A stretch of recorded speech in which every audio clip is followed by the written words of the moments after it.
10 करोड़ रुपए। मैं आपके साथ कोई केबीसी नहीं खेलने वाला, पर 10 करोड़ रुपए is the amount that you will be paying to your mutual fund managers simply in the form of monthly SIPs by the time you retire. अब आप ये मत सोचना कि मैं क्या बकवास कर रहा हूँ, because I will prove it to you. आपकी म्यूचुअल फंड कंपनी बहुत ही इनोसेंटली 1-2% की एक फीस चार्ज करती है आपका पैसा मैनेज करने के लिए, कॉल्ड एक्सपेंस रेशियो। अब आप ये सोच रहे होंगे इस 1-2% के लिए मैं क्यों रो रहा हूँ, but let me show you. तो एक बहुत ही कॉमन एग्जाम्पल लेते हैं कि हम 25,000 रुपये की मंथली SIP कर रहे हैं।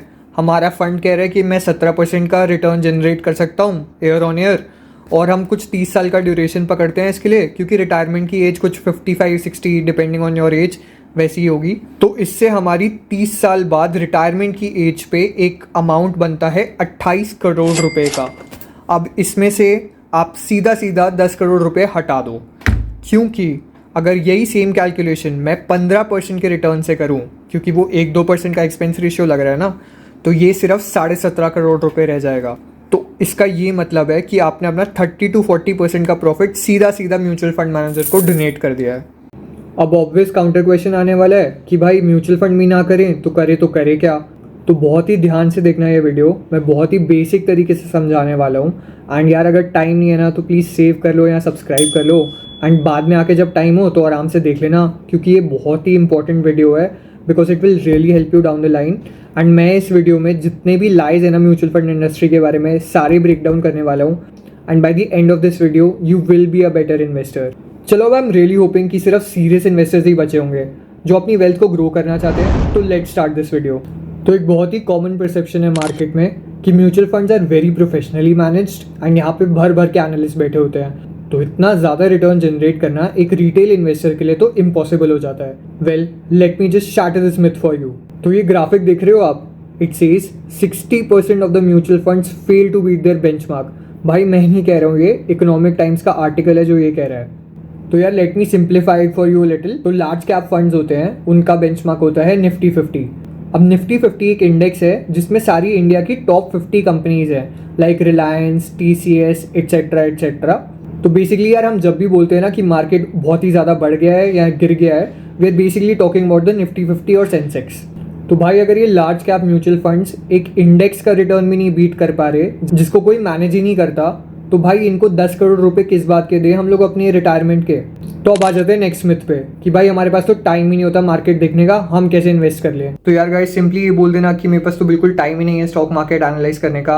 आई do not think that is the right thing to do, because यार मैं एक मैनेजमेंट कंसल्टेंट हूँ, एंड आप ना गूगल करना हमारे वर्किंग आवर्स कितने रहते हैं। उसके बाद भी I am here making these videos because I really wanted to share my knowledge with you guys. And मेरे पास कोई ऐसी कोई मॉनिटरी मतलब कि मैं ऐसे वीडियो से कोई पैसा नहीं कमा रहा। मैंने MBA फाइनेंस कर रखा है from one of the top 10 B schools in India. So I'm really taking out the time not just in making these videos but analyzing the Indian stock market as well as the US stock market. तो guys just saying कि यार मेरे पास time नहीं है, it's really an excuse. तो at the end of the day guys, ये आप अपने लिए कर रहे हो, अपने फ्यूचर के लिए कर रहे हो, तो I would really suggest that you start doing it.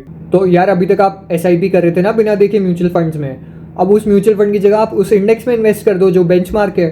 अब इसे करना कैसे है, तो यार इसका एक ETF आता है, यानी कि exchange traded fund, large cap funds का होता है ये निफ्टी 20।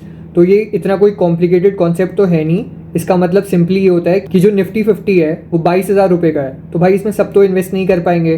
तो एक्सचेंज ट्रेडेड फंड्स इसके स्मॉलर साइजेस होते हैं 250-300 रुपये के, ताकि इसमें सब लोग इन्वेस्ट कर पाए। तो जाओ इसमें इन्वेस्ट कर दो, आपका 1-2% का एक्सपेंस रेशियो तो ये बचा ही रहा है ना। नेक्स्ट मिथ ये है कि हर महीने SIP करते रहो, eventually you will be rich. भाई अगर इतना ही आसान होता तो आज सभी अमीर नहीं हो जाते।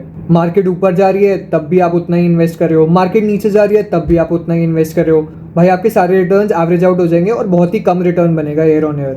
ये म्यूचुअल फंड वाले ना विल नेवर टेल यू कि अपनी SIP थोड़ी होल्ड कर लो, थोड़ा अपना प्रॉफिट बुक कर लो, मार्केट में बबल बन गया है। भाई इन्हें मतलब है सिर्फ अपना AUM बढ़ाने से, यानी कि एसेट्स अंडर मैनेजमेंट, कि हम इन्हें इतना पैसा देते जाएं, ये उस पर अपनी एक्सपेंस रेशियो कमाते जाएं। इससे एक और प्रॉब्लम आती है कि जो इनका AUM होता है, यानी कि जो पैसा हम इन्हें दे रहे हैं मैनेज करने के लिए, वो इतना बड़ा हो जाता है कि इनके पास अपॉर्चुनिटी ही नहीं बचती मार्केट में इन्वेस्ट करने के लिए। ऑप्शन ही नहीं रह जाएगी ना भाई, जब इतना पैसा आता ही जाएगा मंथ ऑन मंथ और मार्केट भी ऊपर है, किस में करोगे इन्वेस्ट। यहाँ पे आपके पास एक बहुत ही क्लियर एडवांटेज आ जाती है कि आपको सिर्फ अपना ही पोर्टफोलियो मैनेज करना है। भाई 10 लाख का होगा, 1 करोड़ का होगा, 10 करोड़ का होगा मैक्स टू मैक्स, भाई इतना पैसा जब आपको मैनेज करना होता है ना, तो इसकी वजह से कोई अपॉर्चुनिटी की कमी नहीं होती है मार्केट में। तो इंडेक्स इन्वेस्टिंग के लिए अगर आप थोड़ा सा बस मार्केट खोल के यही देख लोगे ना कि भाई नीचे है मार्केट या ऊपर है मार्केट, जैसे 2008 में मार्केट क्रैश हुआ था, 2020 में कोविड की वजह से क्रैश हुआ था, तो इस टाइम पे भर भर के डालना चाहिए था पैसा। इसी से आप इंडेक्स के 12.5% के ऊपर ही रिटर्न जनरेट कर लोगे, 15-16% का कर लोगे, जितना म्यूचुअल फंड वाला आपको देने वाला है। तो ये बहुत बेटर नहीं है। अब नेक्स्ट वाला जो है वो मिथ्स तो नहीं, पर एक क्वेश्चन है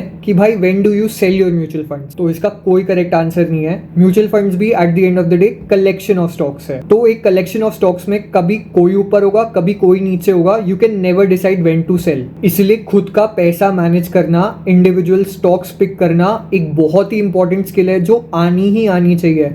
भाई अभी जो हम 15-16% के रिटर्न की बात कर रहे हैं ना, वो 20 से 25% का रिटर्न हो जाएगा। अगर उसी 30 साल के सेम पीरियड के लिए अगर ये 20% का रिटर्न लगा के देखोगे ना, तो यू विल सी वो 18 करोड़ नहीं, वो 60 करोड़ रुपए हो जाएंगे। और यही फर्क होता है रिच और अल्ट्रा रिच में। जब तक खुद नहीं उतरोगे यार फील्ड में, एक दो गलती नहीं करोगे, तब तक कुछ सीख तो पाओगे नहीं, and you will never be able to generate huge amount of wealth. और इतना डिवोटेडली कोई टाइम नहीं देना होता कि हर रोज खोल खोल के देख रहे हो। भाई Warren Buffett, who is one of the greatest investors of all time, he said कि जो लोग हर रोज देखते हैं ना खोल खोल के market, they always end up losing money, whereas जो पैसा डाल के भूल जाते हैं, they always make huge amount of money in the longer run. थोड़ा सा ही सीखना होता है फॉर इंडिविजुअल स्टॉक पिकिंग कि एक इनकम स्टेटमेंट कैसे रीड करते हैं, एक बैलेंस शीट कैसे रीड करते हैं। यार ये जो बेसिक्स है ना, ये सबको आने चाहिए to manage their personal finance. But if you still want help, please comment down in the section below or ask me to make a video about it. I will surely make one. So to simply summarize, majority of mutual funds will not beat their benchmark.